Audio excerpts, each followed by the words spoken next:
So yun, what's up mga idol? It's me again, Arsenal Love PH, and welcome back to our vlogs. At eto nga mga idol, papakita ko lang yung update dito sa atin Lop. So ito yung mga first batch ng young bird natin for SDR 2025. So meron na tayo ditong 2, 4, 6, 8, 10 10 pirasong YB. So meron pa tayong kukunin doon sa breederan natin na tatlo. Pero unfortunately hindi ata abot sa 30 na ibon or young bird yung mapuproduce natin. So mga nasa 20 or 25 lang siguro yung mailalaban natin na young bird. Pero sa old bird mga idol yun, madami tayong pang old bird dito sa kabila. So itong mga pang old bird natin ay hindi tayo nag-breed ngayon ng pang old bird natin. So dati pa tong mga ibon na to, na-breed na nung nakaraan yung iba. So yung iba naman dito ay may mga lipad na. Yan, so ito yung mga old bird natin na iba ay may lipad na nung karera, nung last. Pero nawala ng mga second lap, third lap, mga ganon. Tapos meron din tayo dito yung mga nawala sa training. Yan, so bibigyan natin ng chance kasi nakauwi naman sila. Yan, so yung iba kasi dito hindi na rin natin tinuloy nung nakaraan kasi mga bata. Yan, so ito yung mga iti-training natin ng old bird. Pero syempre hindi natin i-entry lahat yan. Mahal kasi ang entry dito sa amin ng old bird. Nasa 300 pesos bawat isang entry.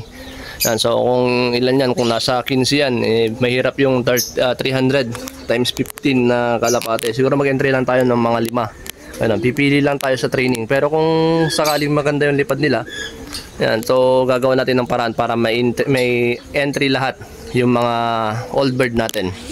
Yan, so yung mga young bird natin, yan, so ito sila, meron na tayo ditong 10. Yan, so kung mapapansin nyo, mga bata pa, may mga dilaw-dilaw pa sa kanilang mga balahibo, pero hiniwalay na natin yun para maaga silang matutong kumain. Yan, so ito yung mga iba, nasa taas na, nakakalipad na dun sa taas. So itong perch kasi natin pang 24 lang to. Yan, so siguro nasa yan 20 to 25. Magdadagdag na lang tayo ng ibang perch doon kasi malawang tong loft natin, hindi pa lang natapos. Yan, so pagsisikapan natin tapusin tong loft natin bago tayo mag-start na magturo ng mga inakay.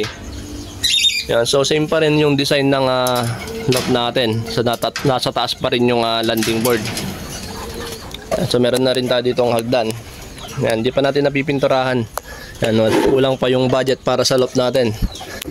Yan, so yun yung landing board natin sa ngayon kasi hindi pa nga tapos kasi ito lalagyan natin dito ng aviary. So ito yung mga young bird natin mga idol. So 10 itong lahat ngayon na nakalagay dito. Yan, so nilagyan ko ng ito, may nilagay ako dito yung divider ng mga double cage kasi wala tayong mating dito. Yan, so baka ano lang, safe lang para baka anuhin ng pusa. Yan, at least hindi madali yung mga young bird natin. Doon hindi na makakapasok yung pusa dito kasi wala naman silang aakitan dyan sa landing board. Yan, tsaka may mga bantay tayo doon na mga aso natin. Yan, bantay sa lakay. Yan, so meron nga pala tayo dito yung young bird mga idol doon sa kabila na 11 feathers. So itong mga ito, mga 10 flights lang yung 10 feathers lang yung primary flights nila. So kung familiar kayo sa 11 feathers mga idol, ay may napalabas tayo na ganon. So yun ipapakita natin ngayon. Yun yung magiging topic natin. Kung naniniwala ba kayo sa 11 feathers na kalapate. So ito nga mga idol yung ating 11 feathers na ibon na young bird. Yan, so bata pa, wala pang balahibo sa may hili-hili. Yan, so ito yung kanyang primary flights. Dito tayo mag-uumpisa. Yan. Kita ba? 2, 4, 6, 8, 10, 11. Yan, so kabilaan to. 11 feathers siya. Yan. So, yan. Naniniwala ba kayo mga idol sa mga 11 feathers na sinasabi nila ay mabibilis daw lumipad? Yan. So, kasi ako mga idol, hindi po ako naniniwala sa ganon. Ito lang, ang paraan para masubukan natin o malaman natin kung mabilis nga ba talaga yung mga ibon na may mga 11 feathers o yung mga tinatawag na, yun, yung mga sipit-sipitan sa mga mata, ganon, ay ilipad yung ibon. Yan, so kasi personally hindi ko pa nasubukan maglipad ng 11 feathers. So ngayon pa lang natin malalaman. So abangan natin yung journey ng ibon na to. Kasi kung kahit 11 feathers mga idol, kung mahina yung utak o homing instinct ng ibon, hindi talaga uwi yan. At syempre sa kondisyon din mga idol. So yan, so walang ibang paraan para malaman kung magaling yung kalapate kundi ilipad natin. So yun, kasi hindi porket naman anak ng champion, yun nga, ay magiging champion na din. So mahiwaga yung pagkakalapate.